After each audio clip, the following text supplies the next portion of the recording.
Welcome to ITFreeTraining's next video from our short video series on how to build your own virtual router. So far, I have installed VMware's vSphere on a dedicated server to run the virtual router. In this video, I will configure the networking for the server and also install Lubuntu. Lubuntu is a lightweight version of Ubuntu, which is a good choice to run a router with. Even though I have used vSphere in this case to run the virtual machine, the process is simpler if you are using a different virtualization solution. To start the setup, I will change to my desktop computer that has the vSphere client installed to perform remote administration. Here I have the Lubuntu.net website already open. You can see there are 3 different versions of Lubuntu available for download. These are the 32-bit version and 64-bit PC version, and lastly, the 64-bit Mac version. To save us waiting, I have already downloaded Lubuntu 64-bit desktop and saved it to the desktop. Since I am using VMware vSphere on a dedicated server, the next step is to upload the Lubuntu ISO to that vSphere server. To do this, I will close Internet Explorer and run the VMware Sphere client from the desktop. This is used to perform remote administration since the server itself only has a text display that can be used for basic configuration. Once I enter in my username and password, I will be given a certificate warning message. Since I am not using certificates on this network, it is safe to ignore this message and move on. The vSphere client will now load, which will allow me to perform the configuration required, including creating new virtual machines. To upload the ISO image to the server, I need to select the tab Configuration and select the option Storage under Hardware. This will show all the storage that is currently configured. This includes local hard disks and other storage like SANs or network-attached storage. In this case, I have added a file share to the storage area that is shared with Network File System, or NFS. NFS is a network file sharing system that is often used by Unix-based systems, but I could have also uploaded it directly to a local drive on the vSphere system. To upload the file, I need to right-click on it and select the option Browse Datastore. This will show me the contents of the datastore, and in this case, the NFS share. In this particular case, there is no data in the share. To upload a folder or file, select the Upload icon, and then a drop-down box will appear asking if you want to upload a file or a folder. In this case, I will select Upload File, since I only want to upload the one ISO file. It is now just a matter of opening the download folder, selecting the ISO, and pressing the Open button to upload the file. The process took a few minutes to transfer the file across the network, so I will pause the video and return shortly. Now that the file has been uploaded, the next step is to configure the networking. To do this, I will select the next option down, Networking. To add a new network or virtual switch, select the option on the far right, Add Networking. This will start the Add Network wizard.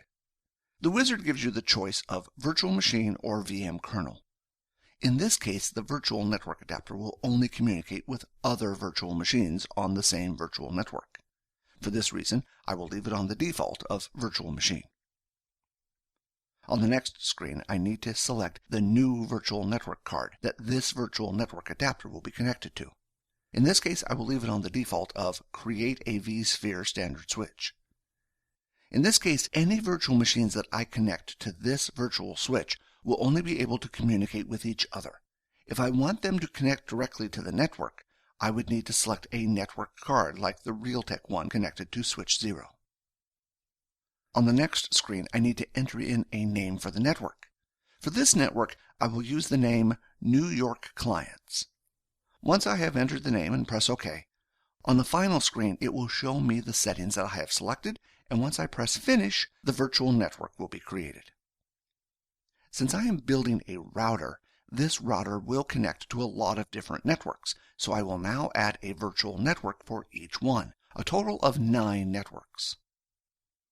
Before I explain why the router is configured this way, I first want to show you the network layout that we used to use at ITFreeTraining to create videos.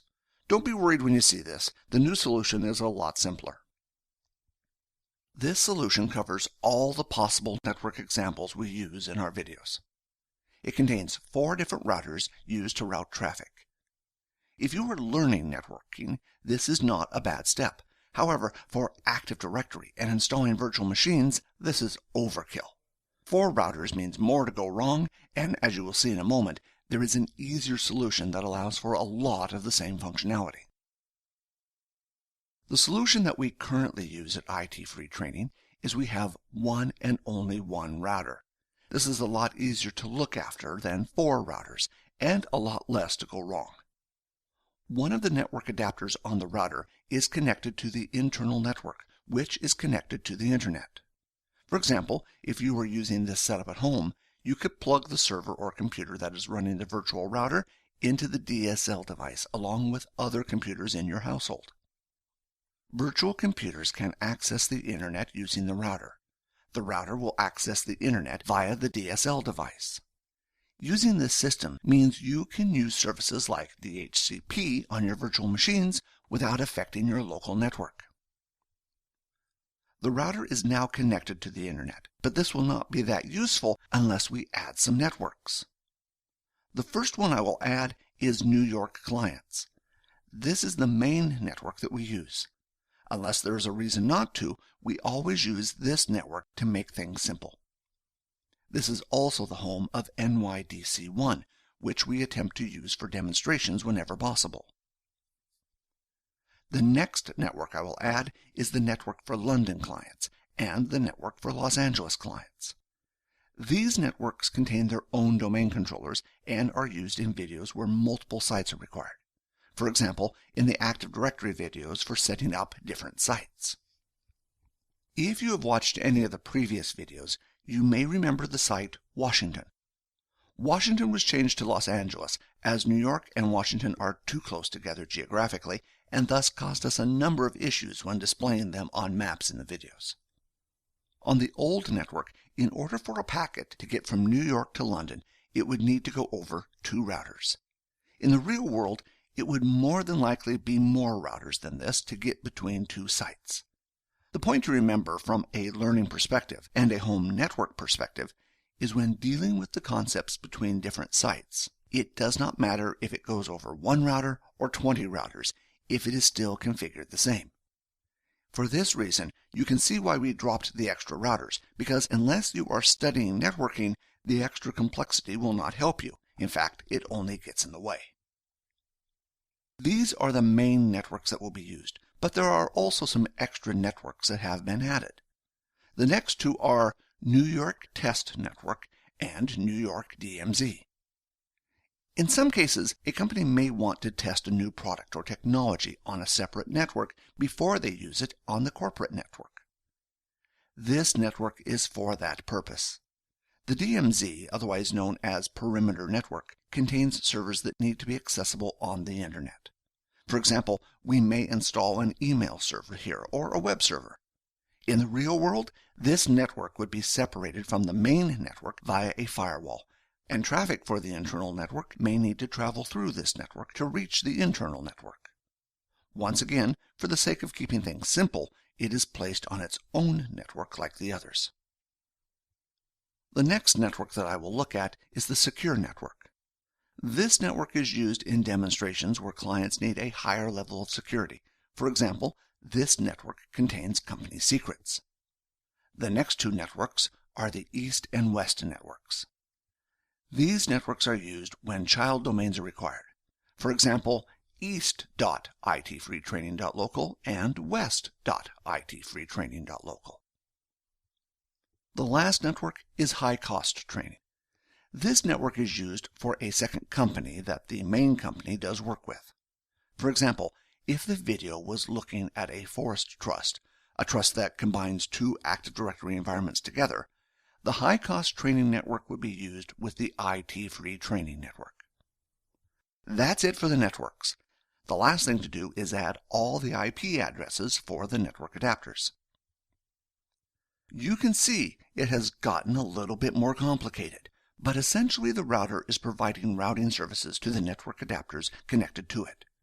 For training, this is great, as it allows a lot of different scenarios to be configured. But that's enough about the networking. Let's get back to configuring VMware. The next step is to create the virtual machine that will run the router. To do this, right-click on the IP address at the top left, which is the VMware server I am working on, and then select the option New Virtual Machine. For the New Virtual Machine wizard, I will select Custom rather than the default Typical. This way, I can see all the options that are available in the wizard. On the next screen, I need to enter in the name of the virtual machine. To keep it simple, I will use the name Router. On the next screen, I need to decide which storage location that I want to store the virtual machine in. If you only have one drive, you only have one choice. In this case, I have two local drives, so I will select the one with the most space. On the next screen, I need to decide which virtual machine version I want to use. A higher version is generally better. However, you need to ensure two things. First, if you decide to export the virtual machine to another server, you need to ensure that the VMware system can use that virtual machine version. The second point to remember is that the operating system that you are installing has device driver support for the version that you are installing.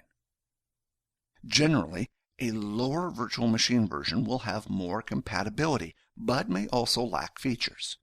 For example, it may not have USB support or 3D support. VMware allows you to upgrade the virtual machine later on, so if you are not sure, you can choose a lower version. In this case, I would like the option to move this virtual machine to another computer and run it with a lower version of VMware, so I will select the second option and move on. On this screen, you need to tell VMware which operating system you are running in the virtual machine. What these settings do is tweak VMware in order to run the virtual machine better. If the operating system that you are using is not listed, choose an operating system that is as close to the operating system that you are using as you can. In this case, I am installing Lubuntu Linux, so I will choose Ubuntu 64-bit as this is the closest option that is available, and move on. On the next screen, I need to decide the number of virtual sockets and cores per socket. In other words, how many virtual CPUs you want and how many virtual cores are in each of these virtual CPUs. The number you choose will be limited by the actual physical CPUs you have in the computer. Since this is a router and does not need much CPU processing, I will leave it on the default option of 1 for both and move on. On the next screen, you need to decide how much RAM you will use for the virtual machine. Like a physical machine, too little RAM and performance will suffer. If you are running a lot of virtual machines on the same server and one virtual machine starts paging a great deal, this will put a load on all the other virtual machines. In this case, Lubuntu does not require a lot of RAM, so I will set the value to 512 megabytes of RAM. This is a little more than Lubuntu needs, but a little more is often better than too little. On the next screen, I can configure the network adapters. In the wizard, I can only set up 4 network adapters. I will need more than this, and more can be added later, so I will not worry about configuring them here and move on. On the next screen, I can decide which SCSI controller will be used to interface with the virtual hard disk. Your choice will be dependent on what the operating system you are using supports.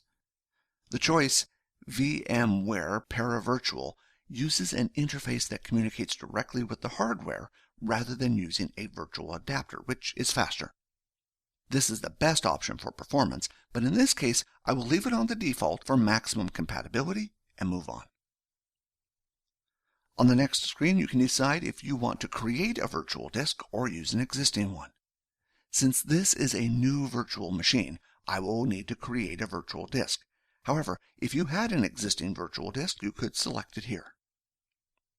On the next screen, you need to decide a few characteristics of the virtual hard disk. Both the thick provisional options will create a virtual hard disk that is the same size as the drive size you select. For example, in this case, if a thick option was selected, a 16 GB file would be created on the local system. What differs between the two is how the data on the drive is zeroed out. Eager zeroed is the better choice, but does take more time to create the virtual hard disk. In this case, I will select the option Thin Provision. This will create a file for the virtual hard disk that will expand only when data is added to it. This is the quickest to create, but in a production environment is not the fastest. Since this is for a router, once the router is booted, hard disk performance is not a concern, so I can afford to lose some performance here and have a smaller virtual hard disk. On the next screen are some advanced options for the SCSI controller. Unless you are doing something unusual, you will not need to change these options, so I will leave these on the default setting and move on. That's it. This is the last screen of the wizard. Once I press Finish, the virtual machine will be created. On the left-hand side, you can see the router has been added with the other virtual machines. Before I can configure the networking on the virtual machine, I first need to add the external network, which will connect my local address network, which provides access to the Internet. To do this, I will select Add Networking like I did before, leave it on the default of Virtual Machine, and move on. On the next screen, I will select vSwitch 0, which is connected to the physical network card in my computer. Once selected, I will move on to the next screen and enter in the name, local network, and move on. Once I press Finish, a network will be created that is able to connect to my local network, and thus the router can use this to access the Internet.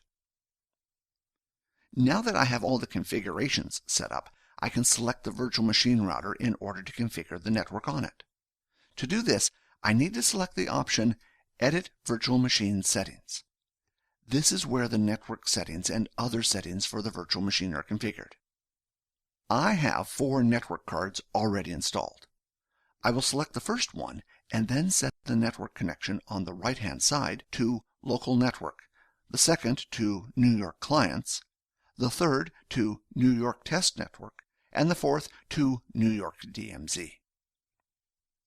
There are only 4 network cards here, and I need a total of 10 for all the networks that I want this router to route between. In order to add additional network cards, I need to press the button at the top, Add. This will allow you to add additional hardware to the virtual machine. In this case, I want to add a network adapter, so I will select it and press Next. On the next screen, I will select High Cost Training to connect it to and move on. The network adapter for High Cost Training will now appear with the other network adapters. I will need to go through the process of adding the other network adapters.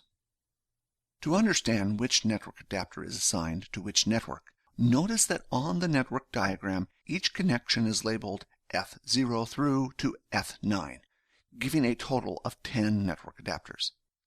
If you are ever not sure which network adapter is connected to which network or network configuration, refer to this diagram, which is downloadable from our website. Now that all the network adapters have been installed, the system is ready to have Lubuntu installed. The first step is to configure the virtual machine with the ISO image that I downloaded that contains the Lubuntu install files.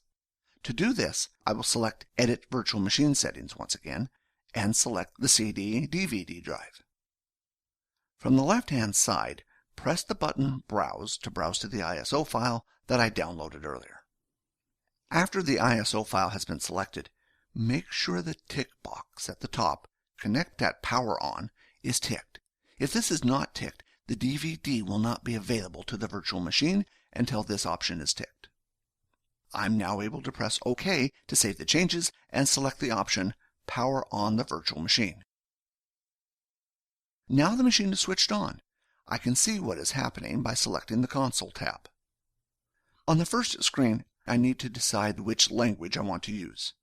This is only used for the next few screens. I will be asked again which language I want to use for the actual setup. In this case, I will leave it on the option of English. On the next screen, you can select some options, including trying Lubuntu without installing it, checking the install media, testing memory, and booting from the hard disk. If an existing operating system is present and you booted from the DVD by mistake, select the option Boot from Existing Hard Disk. Since I am installing Lubuntu, I will select the second option, Install Lubuntu, and move on.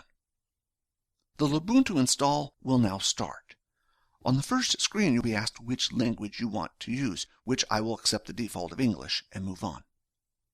On the next screen, Setup reminds you that it is best to have at least 4.5 gigabytes of drive space and a connection to the Internet. I have both of these and will also tick the option Download Updates while installing to ensure that I have the latest updates installed as soon as the operating system is installed. There is also an option at the bottom to install third-party software, which includes software like the ability to read MP3s. It is up to you if you want to install the additional software. Since they are third-party, some people like to not select these to keep their operating system completely open source. However, in this case, I don't need this software for a router, so I won't worry about ticking this option and move on. The next screen reminds you that the drive you are installing to will be erased. You also have the option to encrypt the install and use logical volume management. Neither of these options are important on a simple router install, so I will leave them unticked and move on. Lubuntu will now configure the drive and the network adapter. It takes a minute or so to complete, so I've sped up the process. On the next screen, I can tell Lubuntu where the install is located. Notice at the bottom of the screen, while I am configuring settings, the Lubuntu install is busy copying files over. I'm happy with the location setting, so I will move on. On the next screen, I can select the keyboard layout. You also have the option to detect a keyboard layout if you are not sure which keyboard you have or you cannot find it in the list. I will accept the default option and move on. On the next screen, I need to configure some information. This includes the name of the user. This should be a friendly name like John Smith, the computer name that will be used to identify the computer on the network, and a password.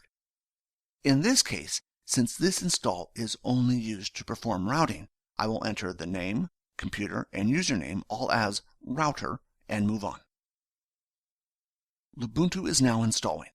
The process took just over 5 minutes on this computer, so I will pause this recording and return when it is complete so that we do not have to wait. Now that the install is complete, the install program will ask to restart the computer. When I select Restart, the computer will now reboot and Lubuntu will start up. This has been quite a long video, but now Lubuntu is installed and ready to be configured. In the next video, I will look at how to configure the interface and routing in Lubuntu to make this install a fully functional router.